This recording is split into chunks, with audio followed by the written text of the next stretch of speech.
साधुओं को मालूम होगा शायद जो पुणे में गए थे और यहाँ उपस्थित हों, तो मैंने बताया हुआ था कि मैंने प्रकृति देवी से 10 साल का समय मांगा। मैंने ये कहा कि देवी मुझे 10 साल का समय दे दो और मार्गदर्शन के लिए मैं वादा करता हूँ कि भारत में 90 साधक बना दूंगा और भारत से बाहर के देशों में 10 साधक बना दूंगा। और साधक बनाने का मतलब हमारा एक विशेष पैमाना है, उनको यानी मैं जीविता प्रदान करता हूँ। और मैं स्वयं नहीं कहता हूँ कि जीविता प्रदान हो गई है, वो साधक अपनी अनुभूति और खुद ही उन्हें अनुभव आने लगते हैं और खुद ही अपने मुंह से वो बताते हैं, तब मैं ऐसा मानता हूँ कि हाँ उसे लाभ हुआ है। तो ये तो मुझे मिला नहीं है, मेरा कार्यकाल समाप्त है। तो मैं एक ऐसा समझो कि जैसे 60 साल में हमारी भारत सरकार रिटायर कर देती है, तो मैं भी एक रिटायर हूँ। तो मैं आपको क्या सहायता कर सकता हूँ मुझे नहीं मालूम, लेकिन फिर भी मैं ऐसा ना सोचो कि गुरुजी कह रहे हैं इसलिए हैं। मैं यानी इसलिए ऐसे शब्द जो अभी 2 शब्द बोलूँगा, कह रहा हूँ कि अगर वास्तव में कोई अच्छा मार्गदर्शक मिले या योगी मिले या संत पुरुष, नज़दीक बैठने से, उससे चर्चा करने से, और या ऐसा समझो कि अगर वो अपने नज़दीक बुला रहा है तो एक क्या कहना चाहिए इनडायरेक्ट उस साधक को या जो सामने उपस्थित है उसे आध्यात्मिक लाभ मिल ही रहा है।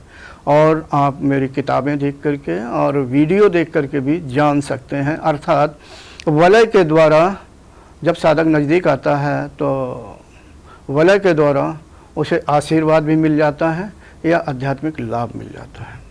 ठीक है, हम तो नहीं कहते हैं, साधक गण कहते हैं कि मेरी बैटरी चार्ज हो गई। हाँ, किसी का समय मैं भी आपकी तरह ही बिल्कुल नया साधक था, तो मैं भी जब अपनी गुरु माता के पास जाता था और गुरु माता मेरे से बहुत प्रेम करती थी, तो मुझे कुछ ज़्यादा दिन ही अपने पास रोक लेती थी। मेरी गुरु माता मिरज महाराष्ट्र में रहती थी, पहले वो दिल्ली में रही, लेकिन सन 75 के बाद वो अपने घर मिरज जो महाराष्ट्र में है, पूना से 300 किलोमीटर सांगली के पास, मैं जब जाता था तो मुझे ऐसा लगता था कि हाँ, मुझे जैसे मेरी साधना अच्छी होने लगी या ज़्यादा ध्यान लगने लगा और गहराई से लगने लगा। इसी को हम गुरु का आशीर्वाद या उनकी कृपा समझते थे। ऐसा नहीं है कि वो कोई विशेष कृपा करती थी, लेकिन नज़दीक जाने से ऐसी की होती थी। ये मैं अपने लिए नहीं कह रहा हूँ, भविष्य में जब आप किसी मार्गदर्शक के पास जाएंगे तो मैं यही राय देना चाहता हूँ बिना पूछे कि ऐसे संत पुरुषों के पास जाएं और नज़दीक बैठें और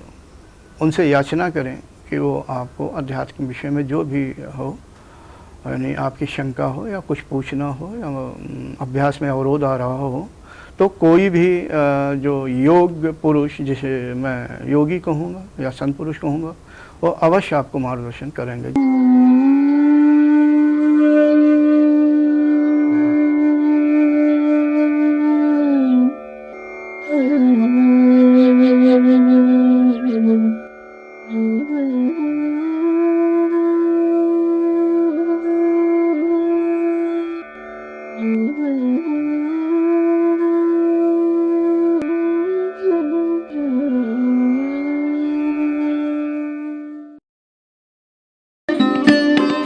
Thanks for watching.